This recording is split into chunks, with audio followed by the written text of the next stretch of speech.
40 වෙනි ප්‍රශ්නය මානව කලල මූලික සෛල පරිණත මූලික සෛල වලින් වෙනස් වන්නේ. එතකොට කලල මූලික සෛල සහ පරිණත මූලික සෛල අතර වෙනස්කම් බලමු. කලල මූලික සෛල සහ පරිණත මූලික සෛල අතර වෙනස්කම්.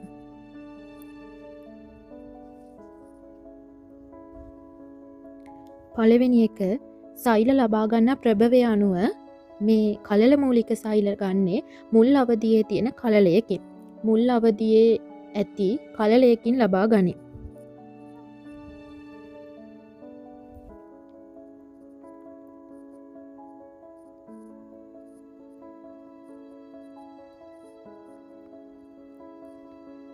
පරිණත මූලික සෛල ගන්නේ උපතින් පසු ලදරුවෙකුගේ හෝ වැඩිහිටියෙකුගේ ශරීරයේ පරිණත පටක තුලින් තමයි ලබා ගන්නේ. උපතින් පසු ලදරුවෙකුගේ හෝ වැඩිහිටියෙකුගේ ශරීරයේ පරිණත පටක මගින් තමයි ලබා ගන්නේ.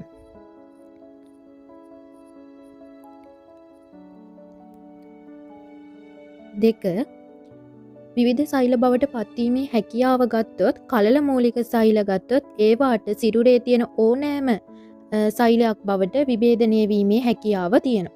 කලලයේ ඇති ඕනෑම සෛල වර්ගයක් බවට විභේදනය වීමේ හැකියාව ඇත. කලලයේ ඇති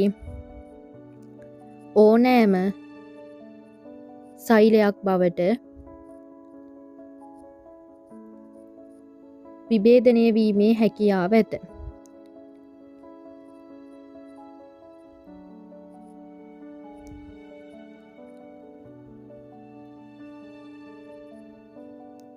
පරිණත මූලික සෛල ගත්තොත් ඒවා විභේදනය විය හැක්කේ ඒවා ලබා ගන්නා පටකයට අයත් සෛල වර්ග කිහිපයකට පමණි. ඒවා ලබා ගන්නා පටකයට අයත් සෛල වර්ග කිහිපයකට පමණි.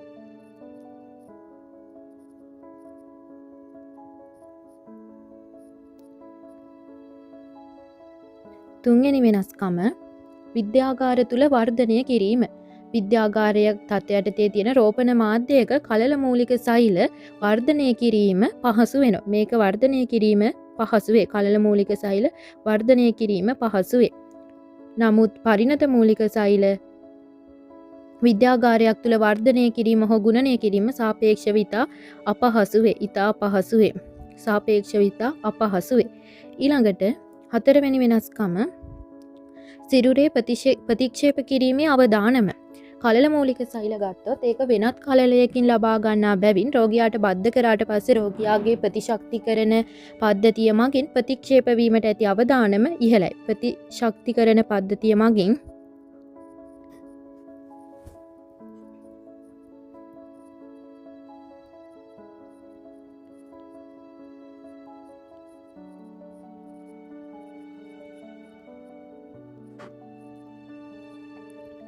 පරිණත මූලික සෛල ගත්තොත් රෝගියාගේම සෛල තමයි මේකෙදි ශරීරයට බද්ධ කරන්නේ. ඒ නිසා ප්‍රතිශක්තිකරණ පද්ධතිය මගින් ප්‍රතික්ෂේප වීමට ඇති අවදානම ඊටාම අවම මට්ටමක තමයි තියෙන්නේ. ප්‍රතික්ෂේප වීමට ඇති අවදානම ඊටාම අවම මට්ටමක පවතී. ඊට සදාචාරාත්මක ගැටලු තියෙනවා කලල මූලික සෛල ගන්න ඕන කලලයකින්. එතකොට ඒකට සදාචාරාත්මක සහ නීතිමය බාධාවන් තියෙනවා. හැබැයි පරිණත මූලික සෛල ගන්න වැඩුණු පුද්ගලයෙකුගෙන් නිසා එහෙම සදාචාරාත්මක ප්‍රශ්න නැහැ. එතකොට මානව කලල මූලික සෛල පරිණත මූලික සෛල වලින් වෙනස් වන්නේ ඒවාට අනුනනය මගින් අසීමිතව විභාජනය විය හැකි බැවිනි.